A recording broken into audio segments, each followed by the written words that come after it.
No fue el alcohol lo que me hizo salir de la casa esa noche, sino el silencio de Elena. Hay silencios que pesan más que una sarta de insultos, silencios que se meten en las grietas de las paredes de nuestra casa prefabricada en Shiprock y te obligan a buscar aire, aunque ese aire sepa a arena y a presagio. Tomé las llaves de la camioneta, pero al final decidí caminar. Craso error. En el desierto de Nuevo México, la distancia es una mentira que los ojos se cuentan a sí mismos. Llevaba 10 años trabajando en la construcción, levantando esqueletos de acero sobre tierras que no nos querían allí. Esa noche el desierto no estaba vacío, estaba a la espera. Caminé cerca de 3 kilómetros hacia el corazón de la reserva. Al principio, el sonido era sutil, el crujido de la grava bajo mis botas.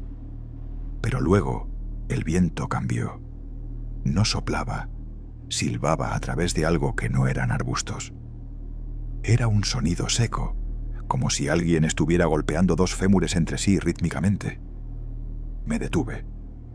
El silencio regresó, pero era un silencio nuevo, uno que te presiona los oídos hasta que sientes el latido de tu propia carótida. Entonces, escuché el primer grito. No era humano, pero intentaba serlo. Tenía la cadencia de una mujer pidiendo auxilio, pero la textura de una lija oxidada. ¡Ayuda!, gritó la voz desde una duna cercana. Mi instinto de constructor, de hombre acostumbrado a resolver problemas, me hizo dar un paso hacia el sonido. Pero algo en mi cerebro reptiliano dio un frenazo seco. La voz no venía de una garganta, venía de una imitación. Las sílabas estaban demasiado separadas, demasiado perfectas, como una grabación reproducida a la velocidad incorrecta. ¿Hola?, pregunté. Mi voz sonó pequeña, ridícula.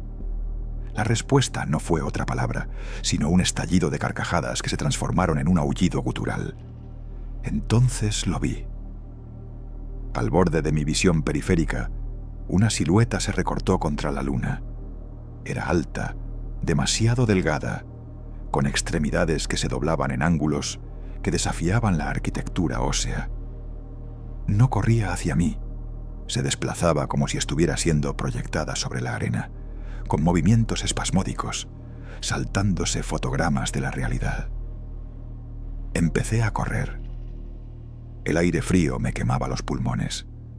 El terreno, que antes me parecía plano, se convirtió en un laberinto de sombras. Sentía que el suelo bajo mis pies no era tierra, sino el lomo de algo inmenso que respiraba. Los ruidos empezaron a multiplicarse. Ya no era solo un grito, eran decenas de voces. Escuché la voz de mi madre, muerta hacía 5 años, llamándome por mi segundo nombre. Escuché el llanto de un bebé.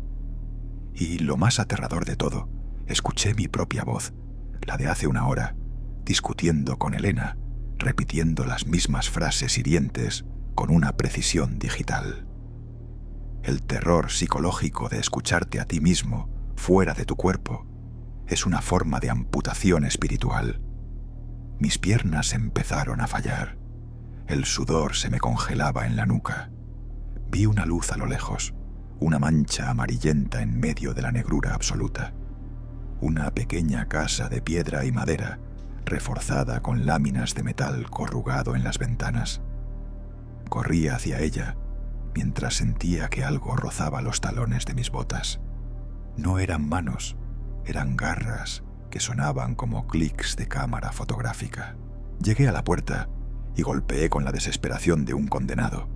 «¡Abran! ¡Por favor, abran!», supliqué. Se escuchó el sonido metálico de un cerrojo pesado, seguido de otro y otro. La puerta se abrió apenas 10 centímetros. Un cañón de escopeta me apuntó directamente a la frente.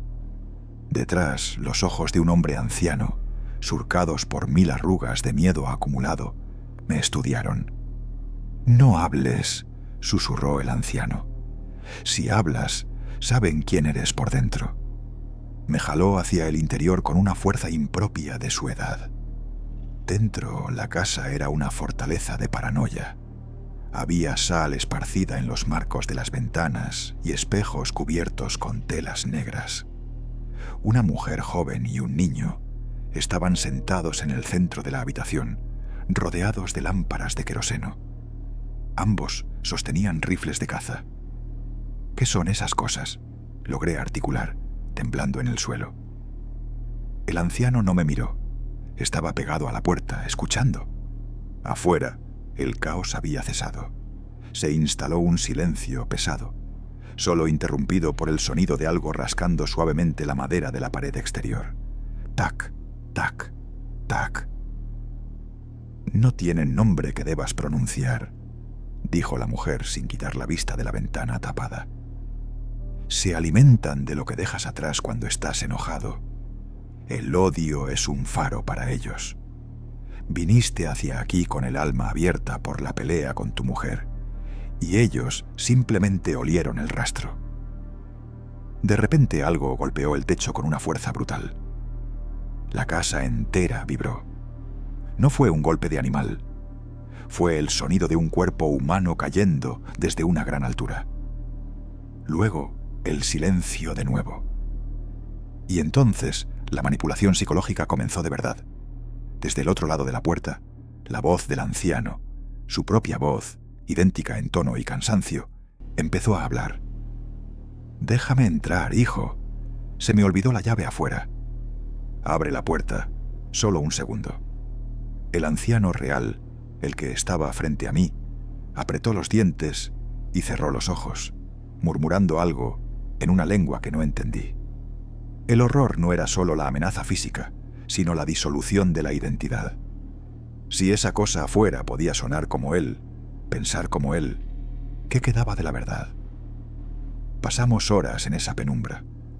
Cada vez que uno de nosotros cerraba los ojos por el cansancio, un ruido violento, un cristal rompiéndose, aunque ninguno se rompió realmente, o el grito de un niño, nos devolvía a la vigilia. Esos seres no solo querían entrar, querían agotarnos, querían que nuestra voluntad se quebrara para que el salto de la realidad a la pesadilla fuera imperceptible. A las 4 de la mañana la mujer joven comenzó a reír. No era una risa de alegría, sino una risa seca, mecánica. «Ya entraron», dijo ella mirando hacia un rincón vacío de la habitación. «No hay nada ahí», dije yo, intentando convencerme. «No están en el rincón», respondió el anciano con una tristeza infinita. «Están en el miedo que nos tenemos los unos a los otros. Mira a tu alrededor. ¿De verdad crees que esta es una casa? ¿De verdad crees que yo soy un hombre?». En ese momento, las paredes de la casa empezaron a parecerse a la piel de un animal muerto. Las lámparas de queroseno emitieron una luz púrpura y la geometría de la habitación se distorsionó. El techo parecía estar a kilómetros de distancia y el suelo se sentía blando como carne. Comprendí que el desierto no me había perseguido hasta una casa. El desierto me había digerido kilómetros atrás, y esto era solo la fase final de la descomposición de mi mente. Cuando el sol finalmente salió, me encontraba solo, sentado en medio de un círculo de piedras en mitad de la reserva. No había casa, no había anciano, no había escopeta. Solo mis propias manos, ensangrentadas de tanto arañar la tierra. Regresé a casa a pie, bajo un sol abrasador que no daba consuelo. Elena estaba en la cocina. Cuando me vio, no gritó ni me abrazó. Simplemente me miró con unos ojos que no eran los suyos. «¿Te perdiste, cariño?», preguntó. Su voz tenía esa misma cadencia perfecta, esa textura de lija que había escuchado en las dunas. Me senté a la mesa y ella me sirvió café. Al tomar la taza, noté que sus dedos se doblaban hacia atrás, en ángulos imposibles, justo antes de que ella me dedicara una sonrisa que tenía demasiados dientes.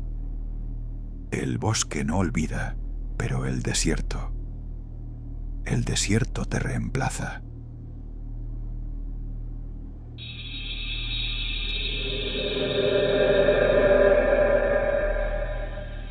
En los condados del norte de Michigan, donde los pinos crecen tan apretados que parecen costillas de un gigante dormido, existe una ley no escrita.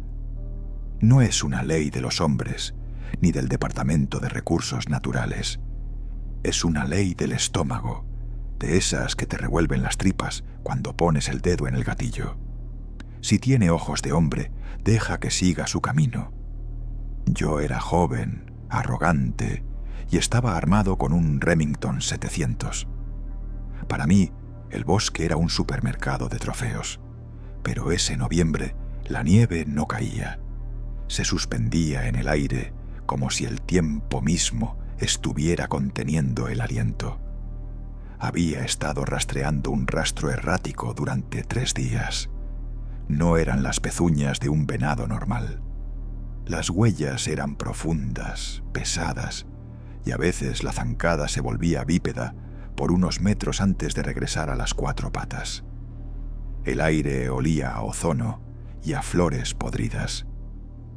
Cuando finalmente lo vi en el claro de la Cuenca de los Lamentos, supe que las historias de los viejos en la taberna no eran advertencias, sino súplicas. Era una mole de pelaje gris ceniza, del tamaño de un alce, pero con la agilidad de un gato. Sus astas no eran de hueso, parecían hechas de obsidiana pulida, ramificándose en fractales que herían la vista si intentabas seguirlos hasta la punta. Pero lo que me detuvo el corazón no fue su tamaño, fue su mirada. El venado no estaba pastando. Estaba de pie, mirándome fijamente a través de la mira telescópica. Sus ojos no eran amarillos ni negros, eran de un azul irisado, con pupilas redondas, humanas, cargadas de una inteligencia antigua y una tristeza que pesaba más que la propia muerte. «No lo hagas, Elías». La voz no entró por mis oídos. Retumbó dentro de mi cráneo, con el timbre exacto de mi propio pensamiento. Fue como si mis neuronas hubieran sido hackeadas por una frecuencia de radio externa. «El metal es frío, pero el remordimiento es eterno», continuó la voz. Sentí una oleada de náuseas. Mi dedo, sin embargo, se movió por puro espasmo muscular. El disparo rompió la paz del bosque. Vi cómo el proyectil impactaba en su pecho, pero no hubo sangre roja. Del orificio brotó una sustancia luminosa, similar al mercurio, que en lugar de caer al suelo, comenzó a flotar hacia arriba, desafiando la gravedad. El venado no cayó. Dio un paso hacia mí. Con cada paso, el bosque a mi alrededor comenzó a desmoronarse. Los árboles se estiraban como chicle. El cielo se tornó del color de un moretón y el sonido del viento fue reemplazado por un coro de 1000 voces susurrando mis secretos más oscuros. «Has roto el equilibrio del observador», dijo la entidad mientras su rostro comenzaba a cambiar, estirándose, transformándose en una versión grotesca de mi propio rostro. «Ahora tú debes sostener la mirada por mí».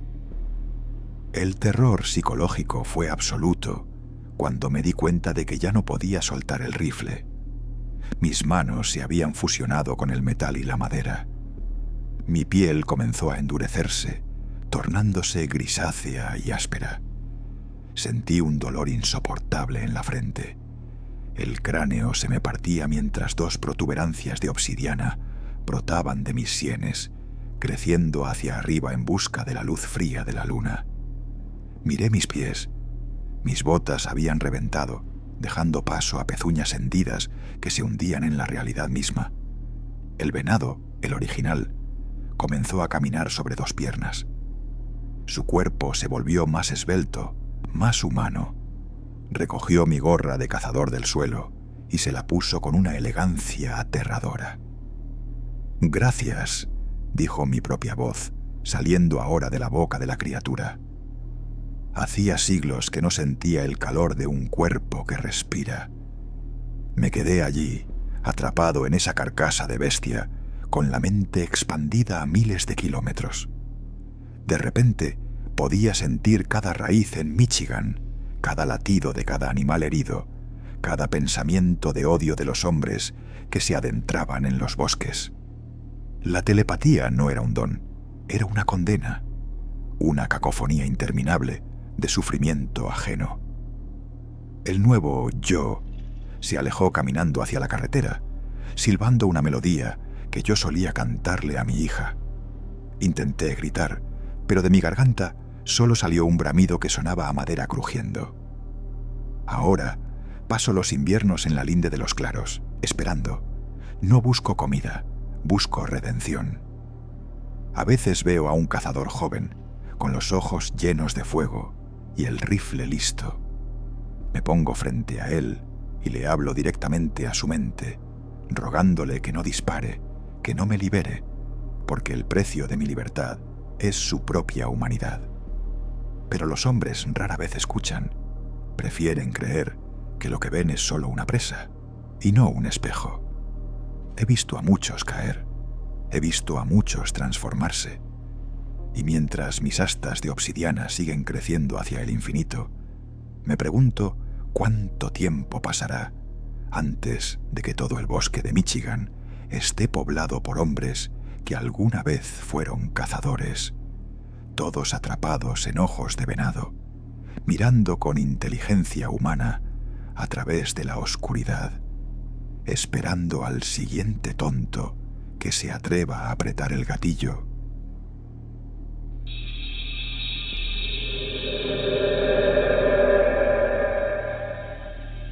El aire en las faldas del monte Rainier tiene una densidad distinta, una humedad que parece llevar consigo el peso de los siglos. Mi mejor amigo, Julián, y yo habíamos planeado este viaje de acampada durante meses. Para él, era un escape del estrés de su reciente divorcio.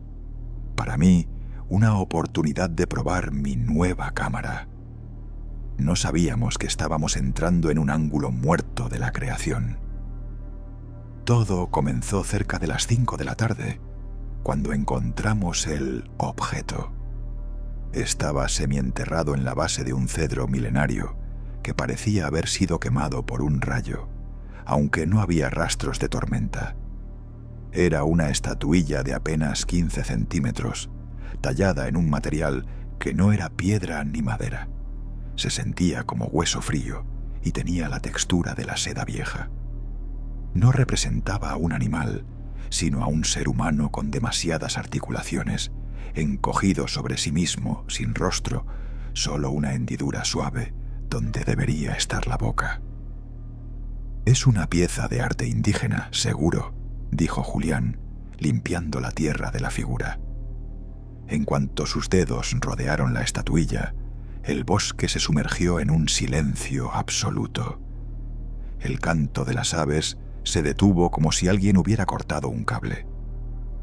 Julián guardó la figura en su mochila, ignorando mi sugerencia de dejarla donde estaba. Un presentimiento visceral me recorrió la espalda. El objeto no parecía algo hecho, sino algo nacido de la propia tierra. Esa noche, junto a la hoguera, el ambiente cambió. Julián estaba distraído, con la mirada perdida en la oscuridad más allá del círculo de luz del fuego. De repente, se puso de pie, rígido como una cuerda de violín. «¿Escuchaste eso?», preguntó. Yo solo escuchaba el crepitar de la leña. «No hay nada, Julián. Siéntate». «Es Sofía», susurró él. Su voz temblaba. «Es mi hija. Se está riendo en los arbustos». Sentí un frío glacial. La hija de Julián estaba a 300 kilómetros de distancia, con su madre en Seattle. No era posible, pero antes de que pudiera detenerlo, Julián tomó una linterna y se internó en la maleza. Lo seguí, gritando su nombre, pero el bosque parecía absorber mis gritos. Las ramas de los pinos me golpeaban la cara como dedos acusadores. «Julián, vuelve aquí». Lo alcancé a ver a unos 20 metros. Estaba parado frente a un muro de niebla que había aparecido de la nada. Entonces lo escuché yo también. Una risa infantil, cristalina, juguetona, que emanaba directamente de la niebla. Pero no era una risa feliz, era una risa que sonaba como un eco en un túnel infinito. Julián se giró hacia mí una última vez. Su rostro estaba pálido y sus ojos eran ahora idénticos a la hendidura de la estatuilla, vacíos de color y forma. «Ella dice que aquí no hay tiempo», dijo con una voz que no era la suya. «Dice que aquí puedo dejar de ser quien soy». Dio un paso hacia la niebla y simplemente desapareció.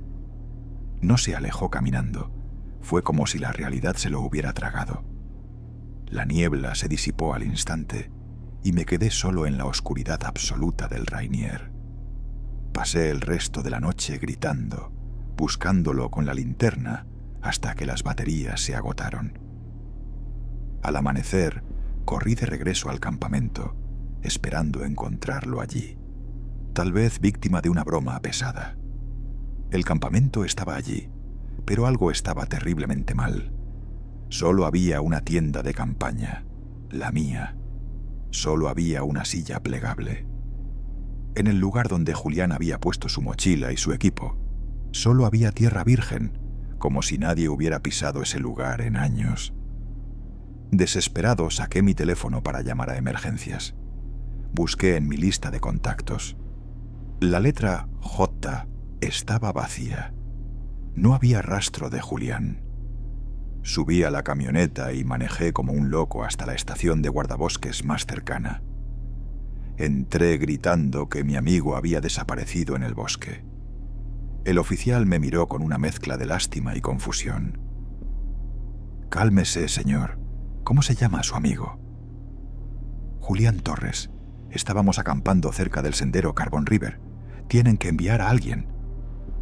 El guardabosques tecleó en su computadora. Luego me miró con seriedad. «Señor, no hay ningún Julián Torres en los registros de permisos de acampada de esta semana. Solo aparece usted. ¿Está seguro de que no venía solo?» «Es mi mejor amigo desde hace 15 años». Saqué mi billetera para mostrarle una foto que siempre llevaba de nosotros dos. Al abrirla, se me cayó el alma al suelo. En la fotografía, yo aparecía solo, abrazando el aire, con el brazo extendido sobre un espacio vacío, donde debería estar Julián. El fondo de la foto era el mismo, pero él simplemente no estaba. Era como si un editor de fotos experto lo hubiera borrado, pero con una perfección tal que la luz y las sombras se habían ajustado para llenar su ausencia. Regresé a Seattle en un estado de trance. Fui a la casa de su exesposa. Ella me abrió la puerta, me reconoció como un antiguo compañero de universidad. Pero cuando pregunté por Julián, su expresión fue de total desconcierto. «¿Julián? No conozco a nadie con ese nombre, Carlos, y no tengo una hija llamada Sofía. Vivo sola, ¿lo olvidaste?» Fue entonces cuando comprendí la magnitud del horror. La estatuilla no era un amuleto, era una goma de borrar ontológica. Al entrar en esa niebla, Julián no solo había muerto, había sido extirpado del tejido del universo. Sus logros, su familia, su dolor, sus huellas, todo había sido reescrito para que el mundo tuviera sentido sin él. Caminé hacia mi auto, sintiendo que mis propios recuerdos empezaban a deshilacharse. Ya no recordaba el color favorito de Julián. Ya no recordaba su risa. Metí la mano en el bolsillo de mi chaqueta y mis dedos rozaron algo frío y liso. Se me detuvo el corazón. Saqué el objeto. Era la estatuilla. Pero ahora algo había cambiado. Donde antes había una hendidura lisa, ahora había una diminuta cara tallada en el material de hueso. Era el rostro de Julián, atrapado en un grito silencioso que solo yo podía ver. Y lo peor de todo es que, mientras miraba la figura, empecé a escuchar una risa. Esta vez no era la risa de una niña, era la mía. Una versión de mi risa que venía del pasillo de mi propia casa, llamándome para que entrara y dejara de existir yo también.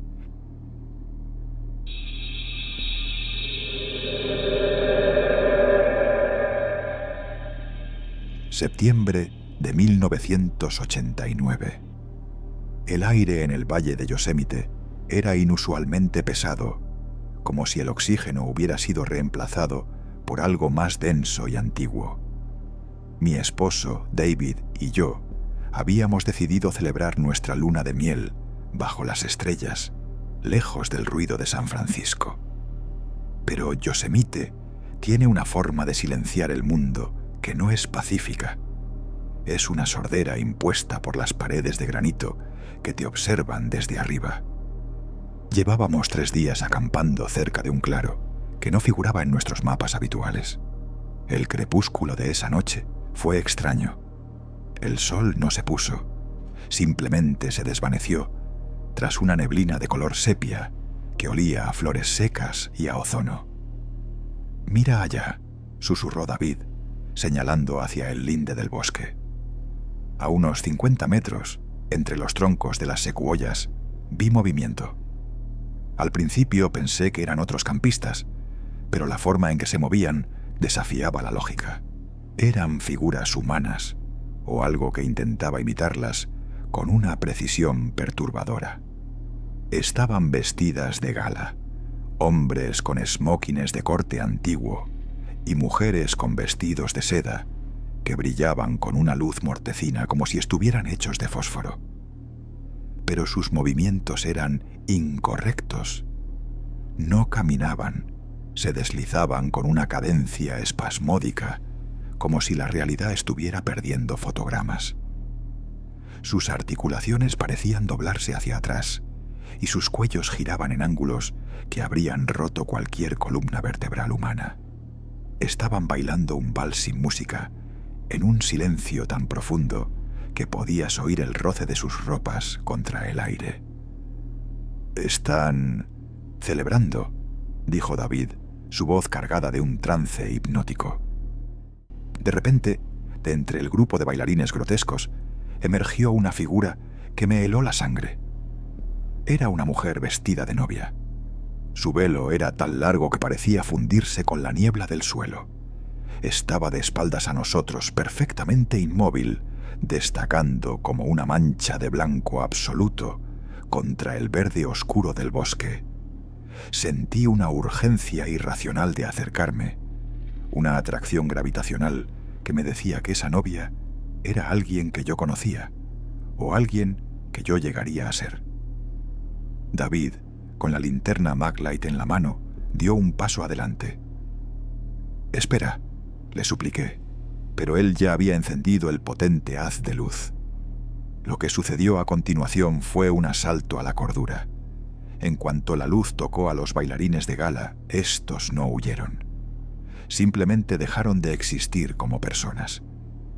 Donde un segundo antes había un hombre en smoking, ahora solo había un pino joven con la corteza pelada. Donde había una mujer bailando, ahora solo había una sombra proyectada por una roca. Pero la novia fue lo peor. Cuando el haz de luz de David la golpeó de lleno, la figura blanca se desarmó ante nuestros ojos. No era una mujer, era un tocón de árbol podrido, cubierto de un hongo blanquecino y viscoso que brillaba bajo la linterna. Sin embargo, mientras la luz lo iluminaba, la forma de novia se mantenía en mi mente como una cicatriz. Era una distorsión visual tan perfecta que, aunque mis ojos veían madera muerta, mi cerebro seguía gritando que aquello tenía rostro, que aquello estaba sufriendo. «Es solo un árbol, Lisa», dijo David, aunque su mano temblaba tanto que el haz de luz bailaba sobre la madera. Pero entonces David apagó la linterna. En la oscuridad que regresó, la novia no volvió a ser un árbol. La escuchamos. Un suspiro largo, un siseo que arrastraba las palabras. «No dejes de mirarme, o dejaré de ser real». El pánico nos invadió. Corrimos hacia la tienda de campaña, pero el bosque ya no era el mismo. Los árboles parecían haberse movido, cerrando los senderos. Cada vez que encendíamos la luz, el bosque parecía normal, pero en cuanto la apagábamos, las figuras de Gala regresaban, cada vez más cerca, rodeando nuestra tienda. Podíamos oír el crujido de la seda contra el nylon de nuestra carpa. «No cierres los ojos», me advirtió David. «Creo que mientras los miramos, tienen que obedecer las leyes de la física. Si dejamos de mirarlos, pueden ser lo que quieran». Pasamos la noche en una vigilia aterradora, manteniendo las linternas encendidas hasta que las baterías empezaron a agonizar. Cada vez que la luz parpadeaba, las figuras daban un salto hacia adelante, como en un juego macabro de estatua. La novia estaba ahora justo fuera de la entrada de la tienda. A través de la tela delgada podíamos ver su silueta proyectada por la luna. Ya no parecía un árbol. Tenía brazos largos y delgados que terminaban en agujas. Al amanecer, todo rastro de la fiesta de Gala desapareció. Yosemite volvía a ser el majestuoso Parque Nacional de las Postales.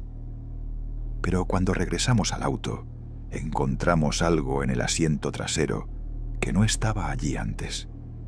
Era una fotografía vieja, de las que se revelan en papel térmico. En ella, David y yo aparecíamos celebrando nuestra boda, pero no estábamos en la iglesia. Estábamos en el claro del bosque, rodeados de esos seres sin rostro. Y lo más aterrador, en la foto, yo no llevaba mi vestido de seda, sino que mi piel se estaba transformando en la corteza blanca y mohosa de aquel tocón de árbol. Desde aquel viaje en 1989, David y yo nunca hemos vuelto a dormir a oscuras, porque sabemos que la realidad es solo un consenso visual y que en los lugares antiguos como Yosemite hay cosas que solo esperan a que apagues la luz para recordarte que tú también eres, en esencia, madera lista para pudrirse.